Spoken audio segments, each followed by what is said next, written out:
नमस्कार, सत श्री अकाल, आदाब, खम्मा गणी और राम राम सा। वर्क मॉप द्वारा शुरू की गई सुनाओ अपनी कहानी बनाओ अपनी पहचान की इस मुहिम में आप सभी का स्वागत है। दोस्तों, कहानियों के इस सिलसिले को आगे बढ़ाते हुए बढ़ते हैं आज की अगली कहानी की ओर। ये कहानी है पूर्णिमा शिरीषकर की जिंदगी के बारे में। दोस्तों, मुंबई की रहने वाली Purnima Shirishkar day to day profit learn stock market की डायनामिक फाउंडर है।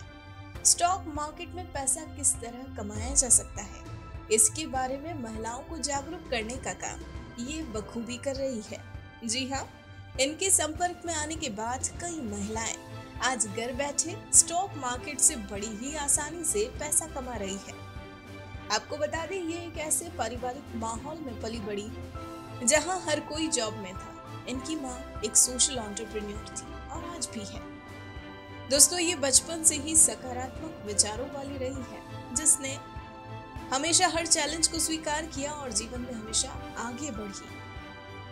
आगे बढ़ने और अपने दम पर कुछ हासिल करने का इनका जुनून इतना गहरा था कि इन्होंने 2011 में कुछ चुनौतियों को पार करते हुए अपनी खुद की कंपनी ही स्थापित कर डाली, जिसे आज ये सफलतापूर्वक आगे बढ़ा रही है।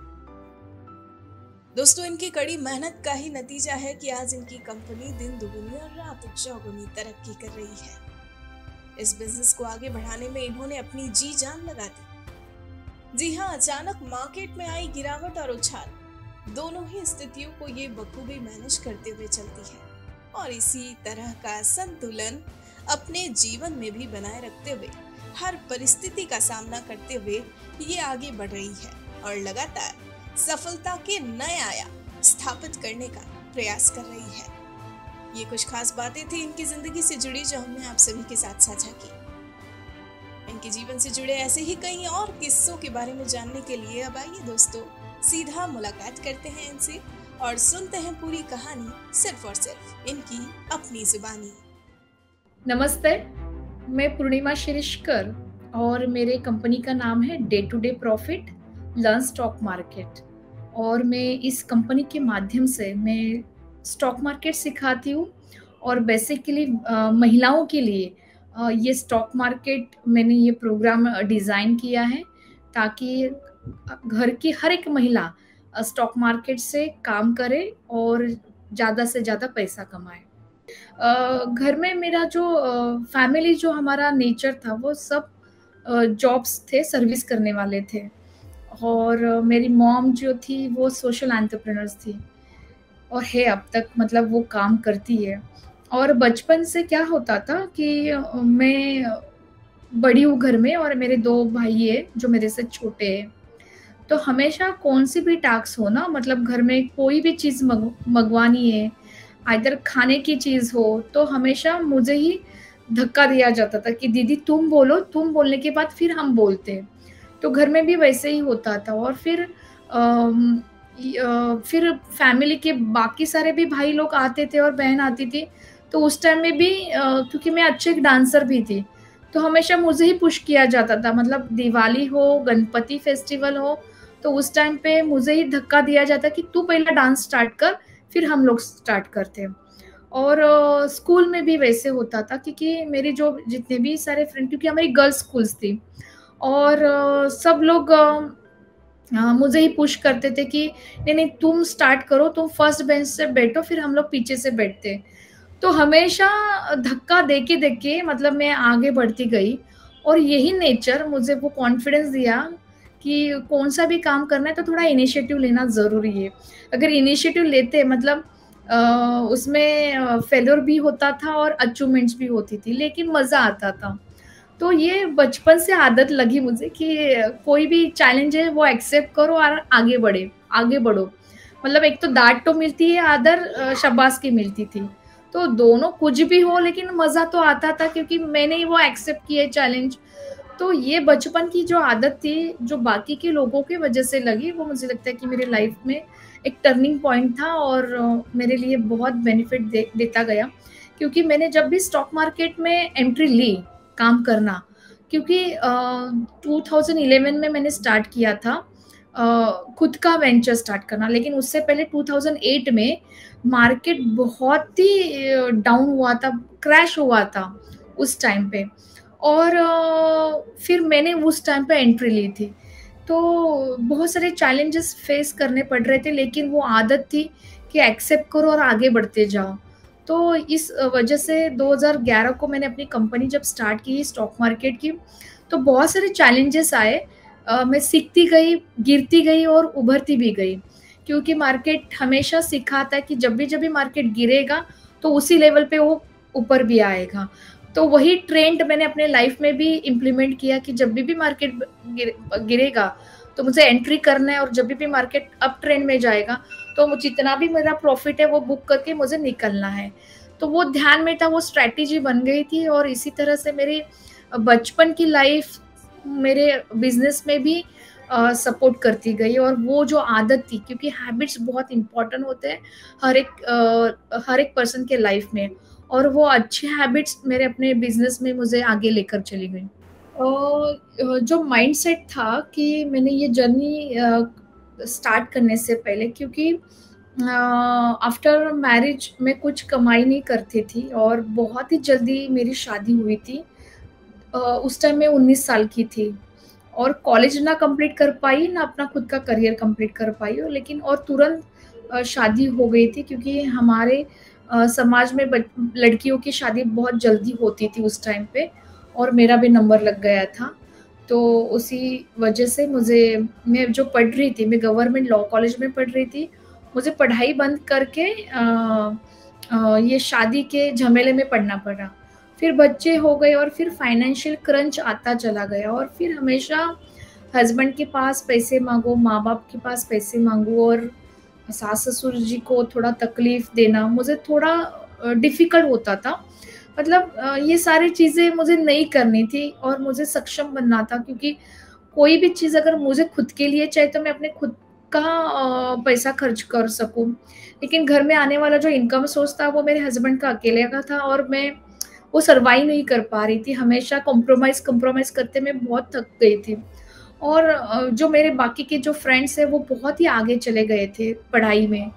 और फिर मैंने सोचा कि ऐसा कुछ काम करूँ ना कि मैं अपने बच्चों को भी सँभालूँ और अपने खुद के लिए अपनी आइडेंटिटी क्रिएट करने के लिए भी काम करूँ। फिर मैंने जॉब किया, तो मैं जॉब पे वहाँ पे प्रॉपर टाइम पे नहीं जा पा रही थी, क्योंकि ट्रेन में धक्के खा के जाना और ये सब कुछ चीज़ें मुझे पसंद नहीं थी। फिर मेरे अपने बच्चों को कैसे मैं सँभालूँ, कौन उनको सँभालेगा मैं जॉब जाऊँगी तो? ये सारे बहुत सारे क्वेश्चन थे, और उस क्वेश्चन को सामने रखते हुए मैंने रिसर्च किया कि ऐसा कौन-सा काम है, जो मैं अपने फैमिली को भी टाइम दे सकूँ और अपना खुद का एक आइडेंटिटी क्रिएट करूँ, ताकि मैं अपने पैरों पे खुद खड़ी हो सकूँ। तो मैंने अपने आप से एक क्वेश्चन पूछा कि एग्ज़ैक्टली मुझे चाहिए क्या? खड़े पाँव पे खड़े होना इसका मतलब क्या है? घर में बैठ के कैसे मैं कमा सकती हूँ?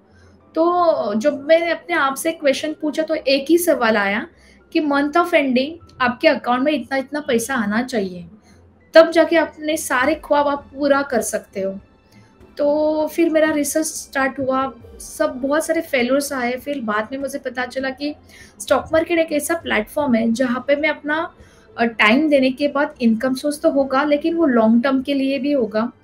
फ्यूचर मतलब बाकी के सारे कंपनी बंद हो सकती है, लेकिन स्टॉक मार्केट ऐसा प्लेटफ़ॉर्म है जहाँ पे बहुत सारी कंपनियाँ इन्वेस्टमेंट करती है, और आगे मैं अगर 50 साल की भी होती हूँ, तो ये मार्केट बंद नहीं होने वाला है। तो इस तरह के मार्केट में अगर मैं निवेश करना अगर स्टार्ट करती हूँ और छोटा-छोटा एक पूँजी लगाकर मैं काम करती हूँ, तो मुझे मंथ ऑफ एंडिंग मुझे अच्छा खासा इनकम सोर्स हो सकता है।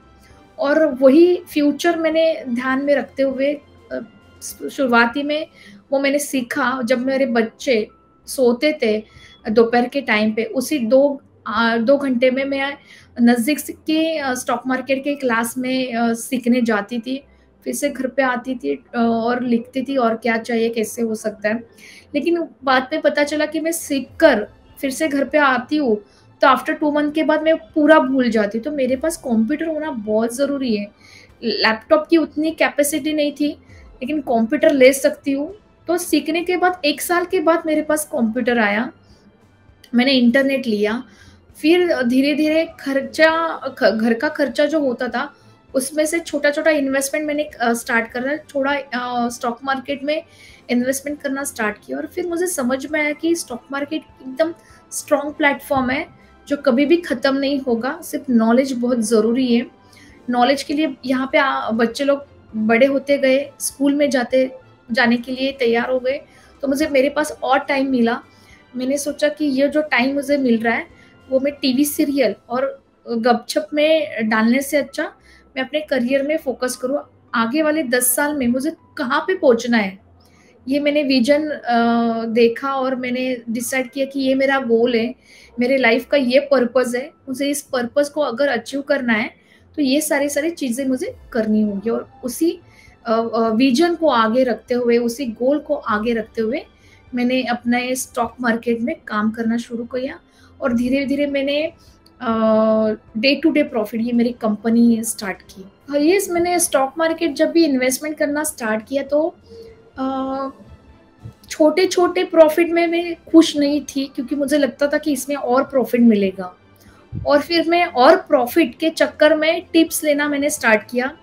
थोड़ा और ज़्यादा इन्वेस्टमेंट किया मैंने अपने हस्बैंड को रिक्वेस्ट करके वो अमाउंट उनके पास से लेकर मैंने स्टॉक मार्केट में इन्वेस्टमेंट की।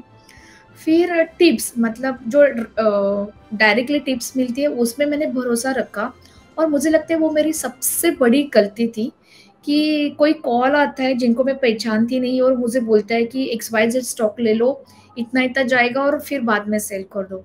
लेकिन जब भी हम लोग इन्वेस्टमेंट करते थे, 2 बार मुझे अच्छा प्रॉफ़िट हुआ तो मुझे लगा कि एकदम बढ़िया चल रहा है यहाँ पे, दिन का इतना प्रॉफ़िट हो रहा है तो मुझे मंथली और मैं 50,000 से लेके 1 लाख तक जा सकती हूँ। तो ये भ्रम में मैं रह गई और जो एक्चुअली नॉलेज चाहिए था ना स्टॉक मार्केट का, उससे मैं दूर चलती गई और रेडीमेड में किसी और के ऊपर डिपेंड रहती गई और एक दिन ऐसा हुआ ना कि जो भी प्रॉफ़िट मैंने कमाया था, वो 1-2 दिन में ही पूरा का पूरा लॉस, जितना इन्वेस्टमेंट था वो भी लॉस। मतलब मैंने सोचा कि ये मेरा कुछ गलत ट्रैक होते जा रहा है। किसी और लोगों के ऊपर डिपेंड रहने से अच्छा मैं अपनी खुद की स्ट्रैटेजी अगर बनाती हूँ, तो मुझे कभी भी लॉस नहीं आएगा। तो और ये स्ट्रैटेजी बनाने के लिए मुझे लगता है कि मैं और स्टॉक मार्केट के नॉलेज लेने के लिए और बढ़िया क्लासेस जॉइन करूँ।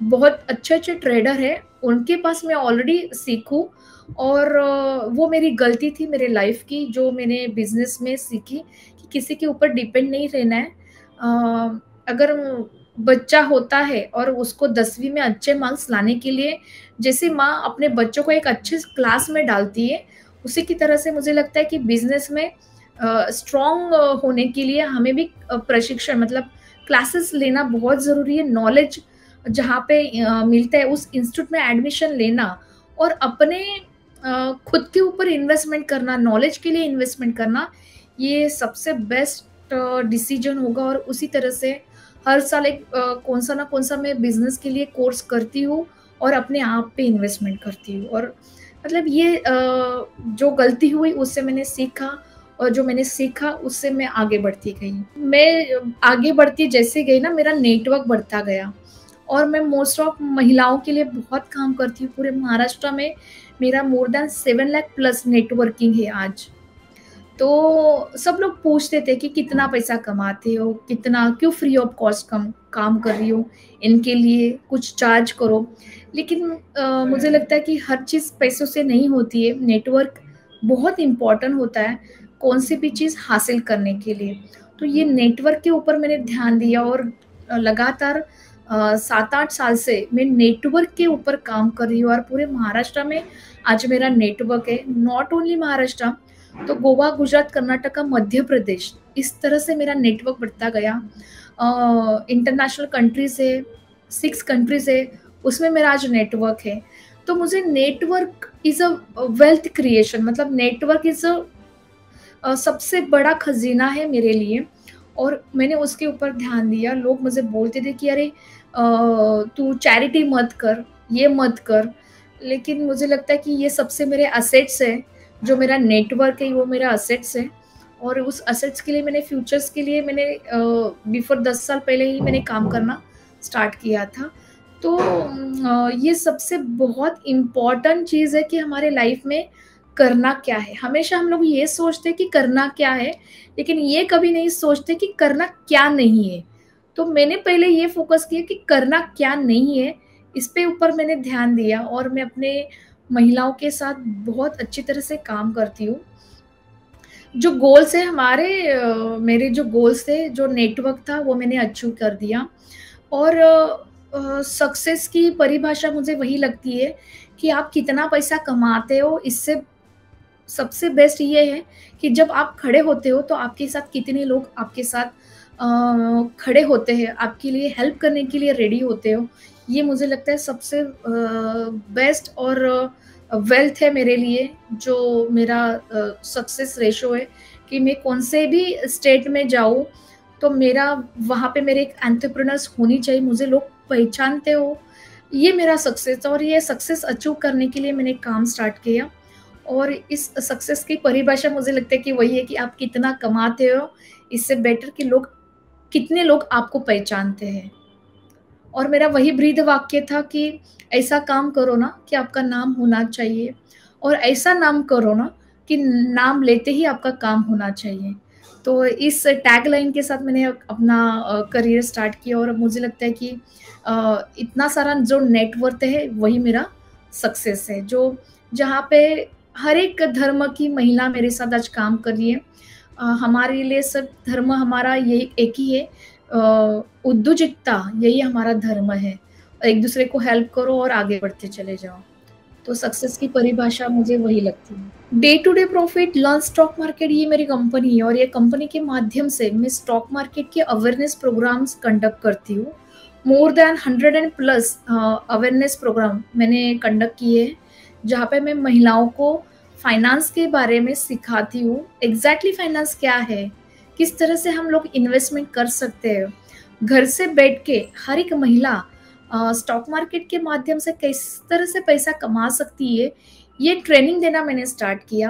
क्योंकि मुझे लगता था कि अगर मुझे खुद को मास्टर बनना है, तो इस तरह से मुझे लेक्चर्स लेने होंगे ना, जहाँ पे महिला ज़ीरो है स्टॉक मार्केट में, उसके माइंड में चलने वाला जो भी क्वेश्चन है, अगर वो मेरे पास आता है, तो वो क्वेश्चन का रिसर्च करने के लिए मेरा रिसर्च बढ़ेगा और मैं और स्ट्रॉन्ग बनती जाऊँगी।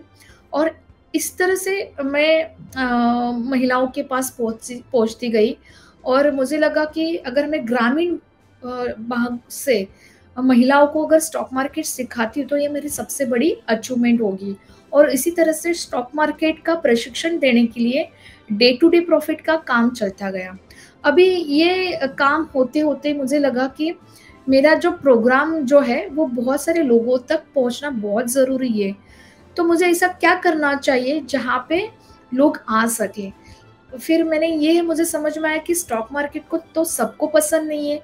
फिर ऐसा कौन-सा कॉन्सेप्ट है जहाँ पे सारे लोग, हर एक सेक्टर के लोग जुड़ेंगे, और वहाँ पे मुझे अपने ब्रांड के लिए मार्केटिंग करने का चांस मिलेगा। और इसीलिए मेरा खुद का एक फोरम है, the leaf of woman empowerment. उसको मराठी में झेप उद्योगिनीची इस तरह से कहलाया जाता है, और उसके माध्यम से मैंने बिज़नेस रिलेटेड जितने भी नॉलेज है, वो प्रोग्राम्स मैंने स्टार्ट कर दिया, ताकि हर एक सेक्टर की महिला वो वहाँ पे आती थी, और एंड में मुझे वो चांस मिलता था 100 महिलाओं के साथ स्टॉक मार्केट कैसे काम करता है ये बताने के लिए। और इस तरह से मैंने उनके लिए काम करना शुरू किया, क्योंकि मेरा एक समझ था कि अगर मैं 1000 वुमन एंटरप्रेन्योर्स अगर क्रिएट करती हूँ, तो वही 1000 वुमन एंटरप्रेन्योर्स मेरे लिए 1 मिलियन का काम करेगी। तो इसी तरह से मैंने देना स्टार्ट किया, उनके लिए हेल्प करना स्टार्ट कर दिया, और मुझे इसका फल अभी मिलता चला जा रहा है। मैं कौन-सा भी प्रोग्राम लेती हूँ, तो एक मैसेज के ऊपर मेरी सारी की सारी महिलाएँ आज प्रोग्राम अटेंड कर रही है, मुझे सुनने के लिए वो लाइव प्रोग्राम आती है। तो इस तरह से मैंने ये डे टू डे प्रॉफिट के माध्यम से ये काम स्टार्ट किया, और न्यू आइडियाज़ जनरेट होती गई। मैंने जो महिला छोटा भी इनकम कर रही है, तो उसको भी मैंने स्टॉक मार्केट सिखाया। मेरे सबसे जो अचीवमेंट थी, जो लेडी अपने हस्बैंड की वजह से आउट ऑफ कंट्री रह रही है, और पूरे दिन वो कुछ नहीं कर पा रही क्योंकि उसका हस्बैंड ऑफिस में चला जाता है और अलग देश में कोई फ्रेंड्स नहीं होते तो पूरा दिन घर पे बैठती है, फिर कुछ नहीं कर पा रही है। तो उस तरह की महिलाओं को मैंने स्टॉक मार्केट सिखाया। तो लंदन, यूके, यूएसए, दुबई, इस तरह से जो महिला अपने हस्बैंड की वजह से वहाँ उस भारतीय महिला वहाँ पे जा चुकी है, उन सारी महिलाओं को मैं स्टॉक मार्केट अभी भी सिखा रही हूँ। तो मुझे लगता है कि ये सबसे बड़ी अचीवमेंट हम लोगों ने डे टू डे प्रॉफिट इस कंपनी के माध्यम से स्टार्ट की और अभी भी हम लोग कर रहे हैं। स्टॉक मार्केट सबसे बेस्ट प्लेटफॉर्म है और यहाँ पे बहुत सारे पैसे हम लोग कमा सकते हैं। कोई भी रिस्क नहीं है अगर आपका विजन मिशन अगर क्लियर है। बैंक में इन्वेस्टमेंट करते हो तो हम लोग एफडी करते हैं तो हम लोग ईयरली 5% रिटर्न्स मिलता है, 7% रिटर्न मिलता है, तो हम लोग खुश होते हैं। लेकिन आपका जो एक्सपेक्टेशन होता है मार्केट से, तो मुझे लगता है कि एटलीस्ट वो 10 to 15 ही आप रखिए, तो आपको कभी भी लॉस नहीं होगा। स्टॉक मार्केट इतना ब्यूटीफुल प्लेटफॉर्म है कि तो आप एक दिन में या 2 दिन में नहीं सीख सकते हो।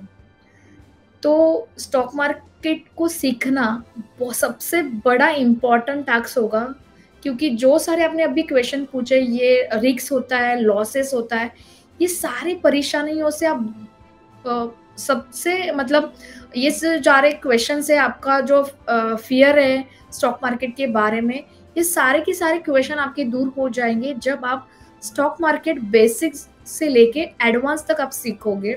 और ये सीखना बहुत ज़रूरी है, क्योंकि अगर स्टॉक मार्केट में सबसे बेस्ट मतलब अगर XYZ इन्वेस्टमेंट करने के बाद आप 20% का भी रखते हो रिटर्न्स, तो आपको जो अगर 100% वो रिटर्न्स लेकर आना है, तो स्टॉक मार्केट के हर एक पहलू को आपको समझना होगा, सीखना होगा और शुरुआती में पेपर ट्रेडिंग करना होगा, ताकि जो भी गलती हो पेपर में हो, एक्चुअल ट्रेड में ना हो।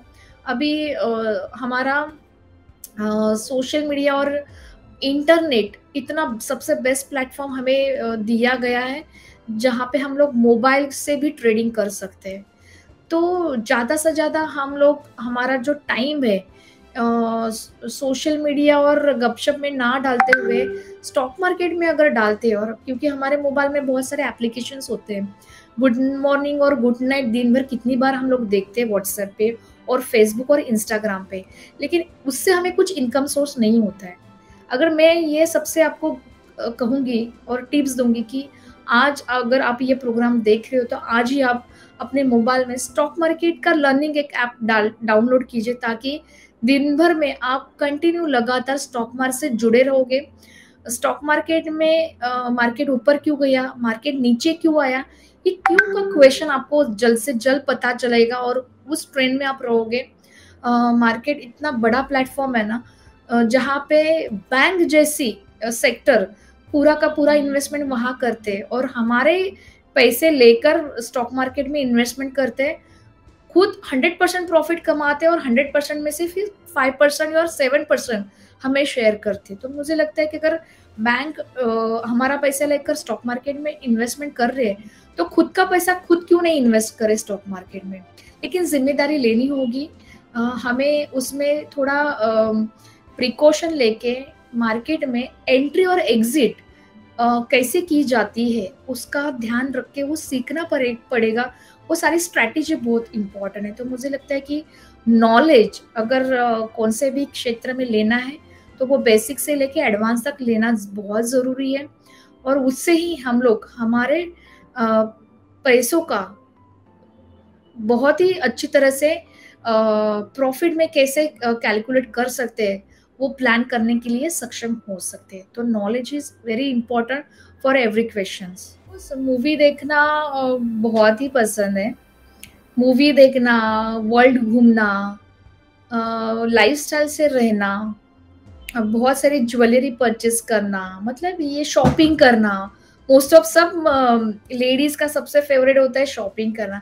लेकिन ये सारी चीज़ें अगर मैं सामने रखती हूँ और ये सारे गोल्स मेरे है अचीव करना है, तो इनकम सोर्स सबसे बहुत ही इम्पॉर्टेंट है। और मुझे लगता है कि इनकम सोर्स के लिए स्टॉक मार्केट ही सबसे बेस्ट प्लेटफॉर्म है, क्योंकि घर भी संभालना है और किसी के अंडर काम नहीं करना है, किसी की बॉसगिरी नहीं चाहिए।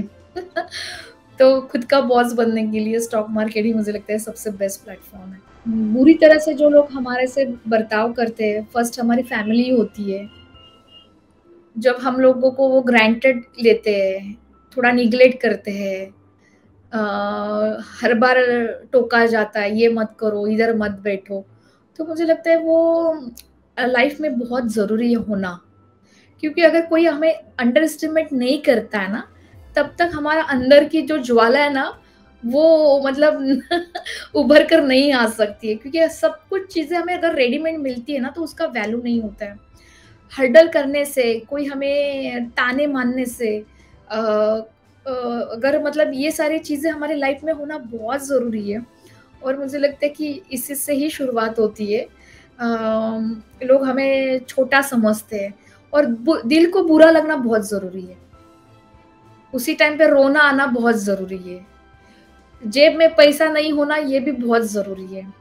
ईज़िली कोई भी चीज़ एक्सेस मिलना नहीं चाहिए, वो भी बहुत इम्पोर्टेंट है क्योंकि वो ये सारे चीज़ें पाने के लिए जो हमारी दौड़ होती है ना, वो सबसे बेस्ट होती है क्योंकि हम लोग अपने माइंड से वो गेम जीतते हैं और जो चैलेंजेस है, जो भी हमारे रास्ते में जितने भी हर्डल्स आते हैं, उससे हम लोग कुछ ना कुछ सीखते हैं। अभी तो मैं इतना अच्छी तरह से बात कर रही हूँ, लेकिन अगर 10 साल पहले अगर आप मुझे ये क्वेश्चन पूछते, तो मैं सामने भी नहीं आती क्योंकि इतना मैं डिमोटिवेटेड थी। कुछ सामने नहीं आता था और इसी की वजह से मेरे फैमिली मेरे से बुरा बिहेवियर करती थी। मुझे अब भी लगता है कि हाँ, वो बेस्ट था। मेरी माँ ने मेरे साथ बुरा बर्ताव किया, तो उसकी वजह से मैं आज मेरे अपने पैरों पे खड़ी हूँ। मेरे हस्बैंड मेरे साथ मेरे टाइम नहीं देते थे, वो बेस्ट हुआ क्योंकि मैं आज सोशल और टेक्नोलॉजी में मास्टर हूँ। फिर जिस स्टॉक मार्केट में मैं सीखती थी, वहाँ के जो ब्रोकर थे, वो प्रॉपर वे से नहीं सिखाते थे। तो इसकी वजह से वो मेरा रिसर्च बढ़ा कि मैं अगर सिखाती किसी और को, तो किस तरह से सिखाती? तो ये क्वेश्चन मेरे सामने आता ही नहीं था। तो मैंने फिर सोचा कि अरे मैं एक ट्रेनर बनूँ। तो ये ट्रेनर बनने का ख्वाब मैं नहीं देखती क्योंकि मेरे साथ जो भी ट्रेनर आए उन्होंने मेरे साथ बुरा बर्ताव नहीं किया होता। फिर अच्छे-अच्छे गुरु मिल गए जिनकी वजह से बिज़नेस क्या होता है, विज़न क्या है, मिशन क्या है, हमारे लाइफ़ का पर्पस क्या है, क्लैरिटी क्या है अपने बिज़नेस की। अगर वो सिखाते नहीं, वो टूल्स नहीं वो सिखाते, तो मुझे लगता है कि वो मुझे समझ में नहीं आता। मेरा लाइफ़ का क्लैरिटी मेरे बिज़नेस की जो क्लैरिटी है, वो मुझे समझ में नहीं आती। और सबसे इम्पोर्टेंट था मेरा विज़न बुक और विज़न बुक अभी भी मैं लिखती हूँ, जो भी कंप्लीट होता है, फिर न्यू विज़न्स होते हैं, एवरी ईयर न्यू विज़न्स होते हैं और मुझे लगता है ये सारे लोग, ये सारे मेंटोर्स मेरे लिए, मेरे लाइफ़ के लिए बहुत इम्पोर्टेंट थे। मेरी फैमिली, मेरे बच्चे ये बहुत इम्पोर्टेंट थे क्योंकि अगर वो नहीं रोते, तो वो टाइम मैनेजमेंट में नहीं सीखती। मेरी जो काम वाली थी, वो खाना बनाने नहीं आती थी, बर्तन घिसने नहीं आती थी। तो लाइफ़ में ये टास्क तो है कि मैं अगर बाहर जाती हूँ सिखाने के लिए और घर में आकर देखती हूँ कि पूरा वैसे की वैसा ही कचरा पड़ा है घर पे। तो इस तरह से वो नई चैलेंजेस आते तो मैं टाइम मैनेजमेंट नहीं कर पाती। तो टाइम मैनेजमेंट के लिए जो हर्डल्स मेरे लाइफ़ में आए, उसके लिए मैं थैंक यू बोलती हूँ और ये सारे लोग मेरे लिए बहुत इम्पोर्टेंट थे। बहुत ही सबसे बड़ी टास्क जो मेरे लाइफ थी, जो मैंने बचपन से सीखी थी कि एक्सेप्ट करो, जो भी अपने लाइफ में जो भी चैलेंजेस है पहले एक्सेप्ट करो, अपॉर्च्युनिटी ढूँढो उसमें और जब भी अपॉर्च्युनिटी मिलती है तो उसको साबित करने के लिए खुद को काबिल बनाओ। और ये क्योंकि अपॉर्च्युनिटी बार-बार नहीं मिलती है, अपॉर्च्युनिटी जब भी मिलती है तो जो इम्प्रेशन होता है, first impression is a last impression. तो वहाँ पे अपनी पूरा कोशिश करो, पूरा लगाव देके वो सक्सेस दिखाओ कि हम भी कुछ कर सकते हैं और लाइफ बहुत ही ब्यूटीफुल है। हँसना भी पड़ता है और रोना भी पड़ता है, लेकिन हमेशा अपने स्माइल को कभी भी गिरना नहीं है, गिरते हुए नहीं देखने, हमेशा अपनी स्माइल अंदर कितना भी दुःख हो लेकिन चेहरे पे जो स्माइल है वो पूरा हमारा लोगों का नज़रिया बदल देता है कि मैं कितनी खुश हूँ, कितनी अच्छी हूँ और सक्सेस ऑटोमेटिकली चला आता है। फैमिली बहुत इम्पोर्टेंट है, उन सभी का ख्याल रखना बहुत ज़रूरी है, क्योंकि अगर फैमिली साथ में हो ना, तो हम लोग बहुत सारे टारगेट अचीव कर सकते हैं। और फैमिली को खुश रखने के लिए उनके साथ हमारी प्रॉब्लम शेयर करना बहुत ज़रूरी है, और हमेशा उनके साथ बातचीत करना ज़रूरी है। भले वो सुने या ना सुने, लेकिन अपना मुँह तो खोले रखना ज़रूरी है। तो उनके साथ हमारे प्रॉब्लम्स भी शेयर करना बहुत इम्पोर्टेंट है लगता है। और मेरा वही एक मंत्र होगा कि just do it, be unique, be different.